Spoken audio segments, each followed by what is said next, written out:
You're listening to Stories of the Master. The stories of Jesus have reached into the hearts of millions. They have changed people, families, and nations. Not all have loved the stories Jesus told. Not all have honored the life he lived. Some were angry with him, the things he did and the things he said. Others were deeply moved and found hope. What will your response be? Today on Stories of the Master, the grieving sisters of Bethany. And we find our story in John 11. I hope you will follow along in your Bible. My name is Jonathan, and I will be your storyteller and teacher. I'm so glad you're here. Gather your friends, come close, and listen. It's time for the world to hear again the stories of the Master. And now, the grieving sisters of Bethany. Just over the Mount of Olives, about 2 miles from Jerusalem, lay a small village named Bethany. In this town was a family that Jesus loved. In this family was a man named Lazarus, and he lived there with his 2 sisters, Martha and Mary. Jesus had enjoyed their hospitality before. He had enjoyed a meal prepared by the industrious Martha. He had enjoyed the devotion and eagerness to listen and learn by the contemplative Mary. And he had come to love their enterprising brother, Lazarus. Jesus said to them, "Friends, rarely have I received such warm and loving hospitality in all Israel. You have ministered greatly to me. I want you to know that I will always have you in my heart. I will always love you." Jesus then placed his hand on Lazarus' shoulder, looked deep into his soul, and said, "Lazarus, no matter what happens, you must know that I will never stop loving you and your sisters. You will always have a special place in my heart." He then looked at the sisters and said, "Never doubt my love for you." Through the months, as the family heard stories about Jesus and his ministry in Galilee, they would rejoice and pray for him. They would discuss their faith that he was the Messiah, and they longed for his return to Judea that they might be with him again and learn more of his kingdom. One night, many months later, Lazarus told his sisters, "Martha, Mary, I'm going to retire early. I don't know what's wrong with me. My head hurts. I don't feel well." "Sleep well, brother. The Lord's peace be with you. When you awaken, may you find his mercies and be in good health." But the next morning, Lazarus did not awaken. His sisters were up and about their business in the house, but when they did not see Lazarus, they became concerned. They went to the doorway of his room and said softly, "Lazarus, Lazarus, are you all right?" But all they heard was a groan. The sisters immediately ran to his bedside and found Lazarus burning with fever. They had never felt such fever heat before. In Bethany, many skilled people knew how to care for different sicknesses. The sisters sent messengers to ask for some to come and check on their brother, confident they would know what to do. But they were not prepared for the news they would hear. "Your brother is gravely ill. Whenever we have tended anyone with such fever, and with other symptoms such as he has, well, it would take a miracle. I fear that his time is near. I am sorry. His life is now in the hands of God." The sisters burst into tears. "No! This cannot be. He was fine just yesterday. Only last night he complained of his head hurting and not feeling well. And now this? How can this be?" But the caregiver could only say, "I'm so sorry. We will pray." As Mary wept, Martha called the servants together and said, "Everyone listen. Lazarus, our brother, is gravely ill. He may not last through the day. Do any of you know where Jesus is? Have any of you heard of his whereabouts?" One of the servants said, "Yes, I believe he is not too far away in a village. Perhaps a day's journey or so. He's been traveling east of the Jordan and has been making his way in this direction. This is what I have heard. Then go as quickly as you can and bring him. Tell him that Lazarus, the one he dearly loves, is sick and near to death." And then the sisters went to their brother's room and tended to his care, praying that the servants would find Jesus and that he would come in time. And they watched as their brother grew weaker as he struggled to live. The servants prepared for their journey quickly and headed in the direction where they thought they would find Jesus. They went through many villages and inquired as to his whereabouts. Finally, someone said, "Yes, Jesus has been staying in that house just over there. In fact, last night he hosted a great dinner for many people. You will find him there." The servants were filled with joy and relief when they heard the news, and as they approached, they recognized some of the men who were Jesus' disciples standing outside. "Please, sirs, we must see Jesus." "Who are you and what do you want?" Peter asked. "We are servants of Lazarus and his sisters Martha and Mary. You stayed with us, and your master Jesus taught in their house some months ago." Yes, I recognize you now, and I remember them. Is all well?" "Sir, the sisters have sent us with urgent news. Their brother Lazarus is sick. They fear for his life. They have sent us this message." And they handed a small scroll to Peter. On it were written the words, "Lord, please come quickly. Lazarus, the one whom you loved, is sick." Just then, Jesus emerged from the house, and the servants said, "Master, Rabbi, please hear us. Lazarus, the one that you dearly love, is sick. We fear that he is dying." Jesus looked at his disciples, and then he turned to the servants and said, "Go and tell them that this sickness is not to end in death. Tell them that his sickness is so that God may be glorified. Tell them that I, the Anointed One, the Son of God, will find glory through this sickness." The servants were overjoyed at this news, and they said, "Thank you, Master, thank you." And as they prepared to return, they paused and looked at Jesus and said, "Well, Master, are you coming with us to Lazarus' home?" And Jesus said to them, "Tell them this sickness will not end in death. Tell them my Father and I will be glorified in it. Now go." And then Jesus went back into the house and prayed. In Bethany, the sisters continued to care for their brother. All that day they anxiously prayed and hoped that their servants would find Jesus. They knew they could not expect them to return until late in the night or early the next morning.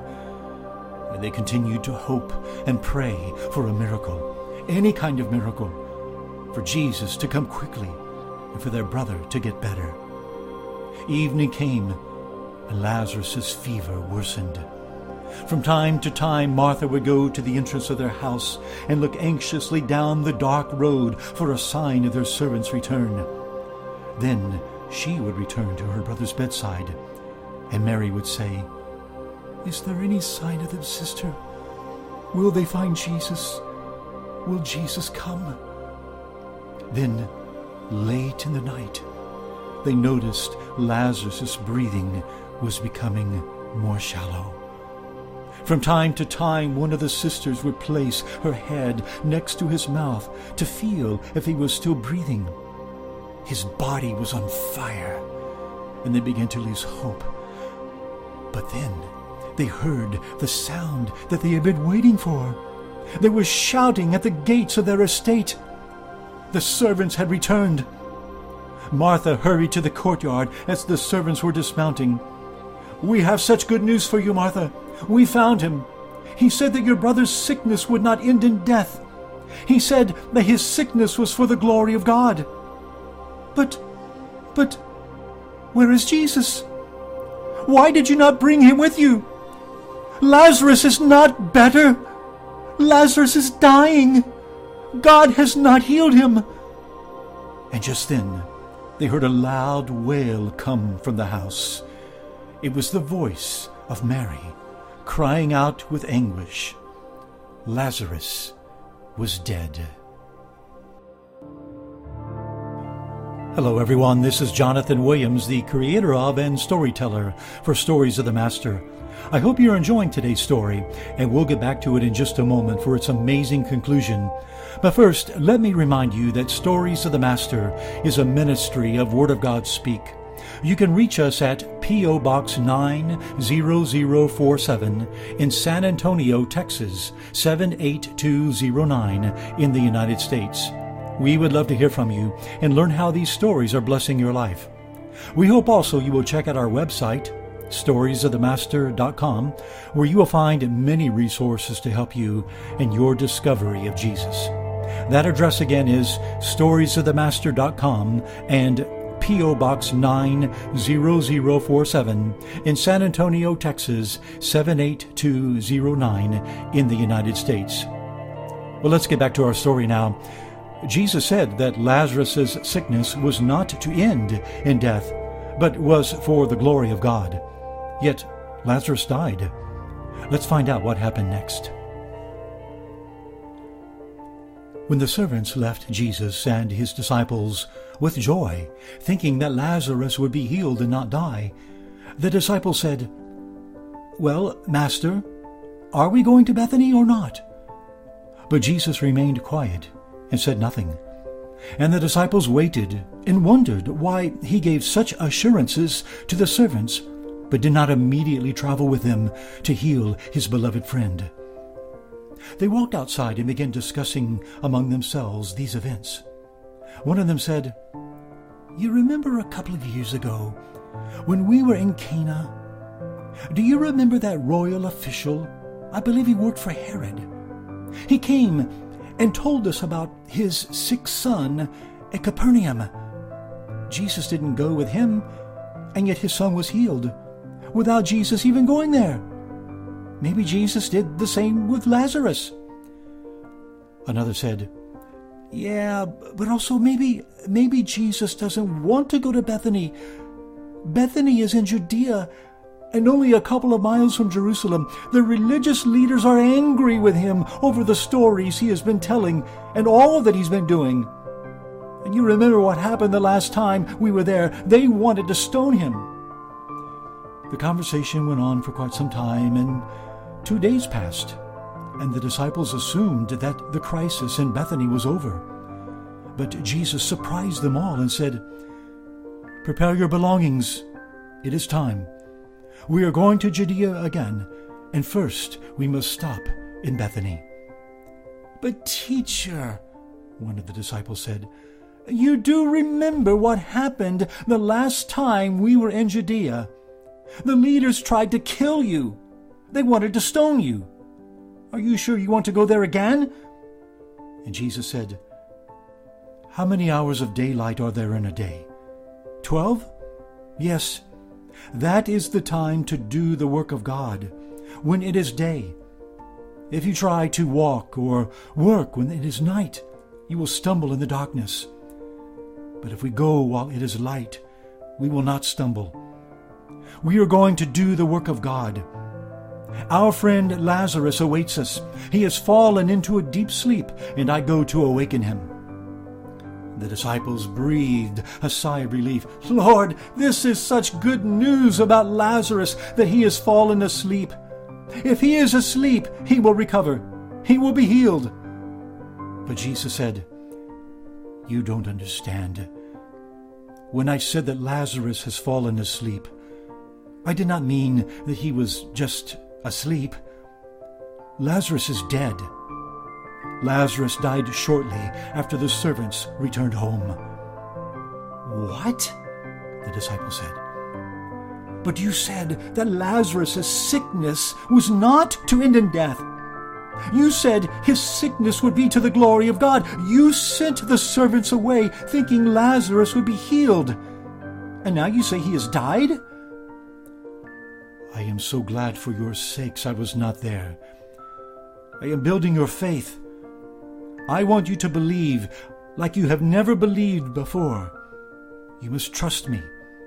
Let's go." We're going to Judea, and there we will find death, but we will also find the glory of God." The disciples were confused.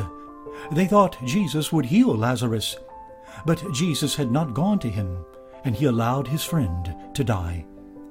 The disciples were also afraid. They shuddered at the mention of death and the memory of those who wanted to kill Jesus, and probably them. They knew the religious leaders were looking for Jesus. They knew the religious leaders wanted to kill him. It seemed that Jesus was walking into a trap. Finally, though, Thomas said, "Guys, come on. We may not understand everything, but it is time to go. Are you faithful only when the times are good? If he dies, we die with him, but we will stay by his side." And off Jesus went and the disciples to Bethany. In Bethany, the sisters and the servants were grieving. Many friends and family had come to be with them.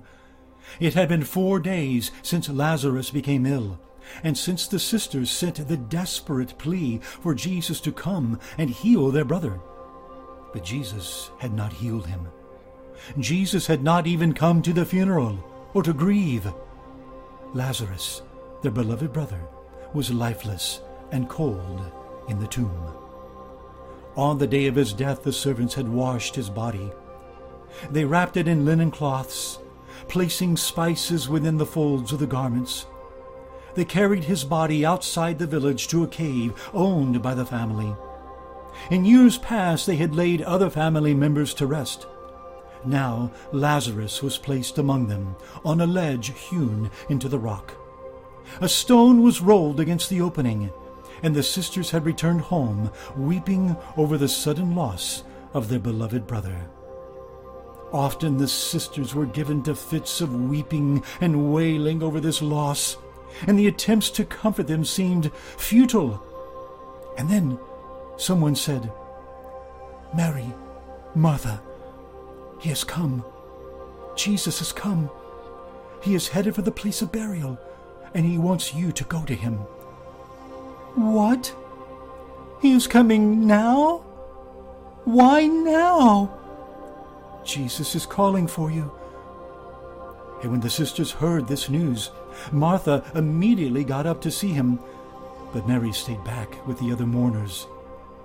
"You go, Martha. I cannot go to that tomb again, not yet. I cannot go see Jesus either. My heart is too heavy." And so Martha went alone to see Jesus. She had many questions and many emotions going through her heart, and one of them was anger. Jesus had healed so many others. Why could he not have healed her brother? Why did Jesus stay away? Why did Jesus not come? Why did he come now? When she arrived at the burial site, she ran to Jesus, and with sorrow in her voice she said, Lord, why did you not come? If you had been here, my brother would not have died. I have believed in you. I believe that even now, whatever you ask of God, he will give you. I believe if Lazarus were still alive, you could ask God and he would hear your prayer and you could heal him. But you did not come. And Jesus said to her, Martha, your brother will rise again. Oh, Lord, I know he will rise again. I know that on the last day, the great day at the end of the age, God will raise him and everyone else. He will rise again with all God's people. But Lord, Martha, I am the resurrection and the life. He who believes in me will live again, even if he dies. And everyone who lives and believes in me will never die again. Do you believe this? That I am the resurrection, that I am the life? Martha wiped her tears. She stood up. She looked at Jesus' face. There was such compassion in his eyes, such tenderness in his voice, such conviction in his words. And she said, "Yes, Lord, I believe that you are Messiah. You are the Son of God, the King. You are the one we have been waiting for." And Jesus said to her, "Where is Mary?" And Martha said, "She did not want to come. She said she wasn't ready to come to this tomb so soon. She said that she wasn't ready to see you." Jesus looked with great sadness upon Martha and said, "Martha, go get Mary and bring her here." And Martha went home and said, "Mary, Jesus is calling for you. He insists that you meet him at the tomb. I will go back with you." So Mary got up to go to the tomb. And when she got up, all the friends and family members who had come to console her got up with her to go to the tomb. They thought she was going there to weep over Lazarus. When they arrived, Mary fell at the feet of Jesus and cried out with a loud voice, "Lord, Lord, if you had been here, my brother would not have died. I have believed in you. I believe even now that whatever you ask of God, he will give you. If Lazarus was still alive, you could ask God, and he would hear your prayer and heal him. But you did not come." And then the entire company of people began to mourn over Lazarus. It seemed the whole world was weeping over the death of this man. Jesus looked upon them all. He saw their grief. He saw their sorrow. He saw their pain. And then Jesus said, "Where have you laid him?" And they said, "Lord, come and see." And they took Jesus to the cave where Lazarus had been laid 4 days earlier.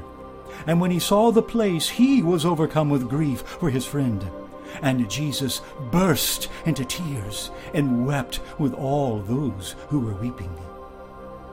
When the friends of Martha and Mary saw Jesus weeping at the burial site, they said, Look at how he weeps. Behold how he loved Lazarus. Jesus is overcome with grief for our friend and brother." Another said, "We've heard so many stories of this man. He has healed so many people. He has even given sight to the blind. Could not this man, if he had been here, could he not have healed Lazarus? Could not Jesus have kept him from dying, if only he had come in time?" Jesus listened for a few moments more. He listened to what people were saying. He listened to their words of pain. He listened to their hearts that had been disappointed. He listened to their weeping and sorrow. And then, deeply moved within his heart, he walked to the cave entrance. The stone was exactly where it had been placed 4 days earlier, against the entrance to the burial cave. And Jesus said, "Remove the stone." But Martha said, "Lord, by this time there will be a stench. He has been dead 4 days." But Jesus turned to Martha and to his disciples and said, "Did I not say to you that if you believe, you will see the glory of God? Remove the stone." So they removed the stone and stood back, waiting to see what Jesus would do next. Jesus lifted his hands to heaven and said in a loud voice, "Father, I thank you that you have heard my prayer.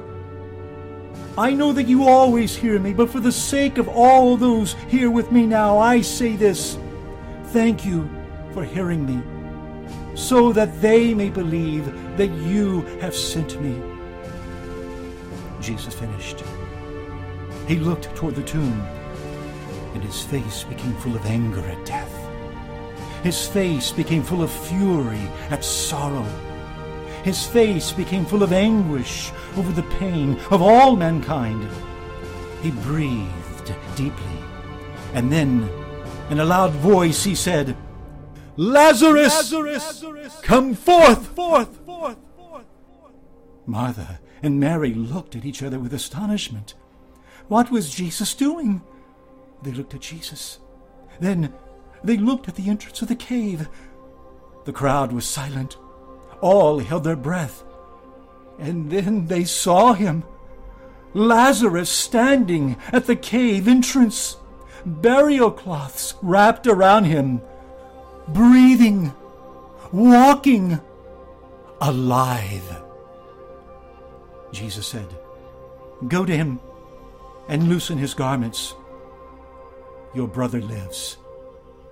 And the people shouted and wept.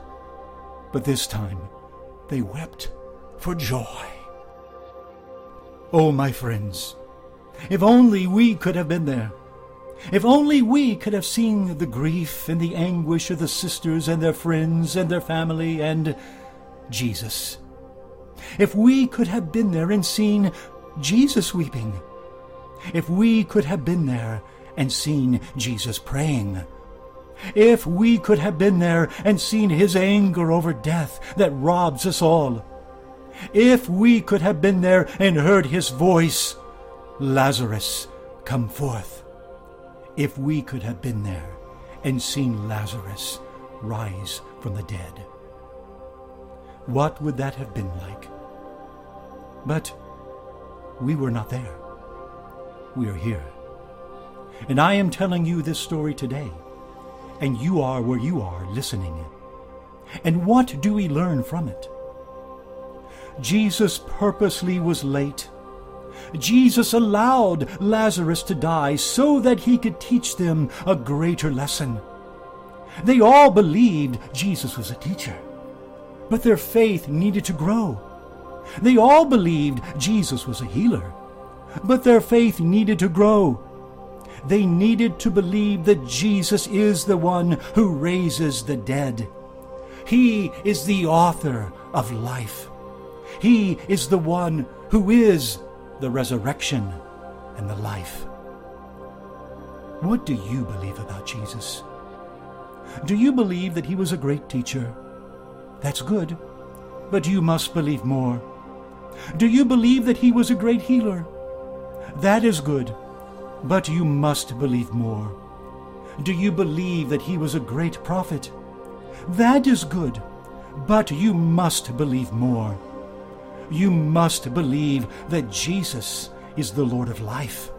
You must believe that Jesus is the one who has power over all sickness, all sorrow, all evil spirits, all sin, and that he has power even over death. Jesus and no one else is Lord. Hello, friends. Thank you so much for listening to this story. A short time after Jesus raised Lazarus, he did finish his journey and went to Jerusalem, and there he went to his death in the prime of his life at age 33. He was executed on a Roman cross and died in agony. But 3 days after he died, he rose from the grave into a new immortal body that will live forever. Just as his lateness to arrive at the home of Mary and Martha was no accident, so his death at the hand of political and religious rulers was no accident. It was all planned by God to show the world that only Jesus is Lord of all. Have you let Jesus into your life? Why not call out to him today and say, "Jesus, be my Lord. Forgive my sins. I will follow you." We hope you will write to us and let us know how these stories are blessing your life. Our address is P.O. Box 90047 in San Antonio, Texas 78209 in the United States. And check out our website at storiesofthemaster.com, where you will find many resources to help you in your discovery of Jesus. It has been a joy to bring this story to you today. I hope you will join us again for another story of the Master. Until then, may the Master himself richly bless you.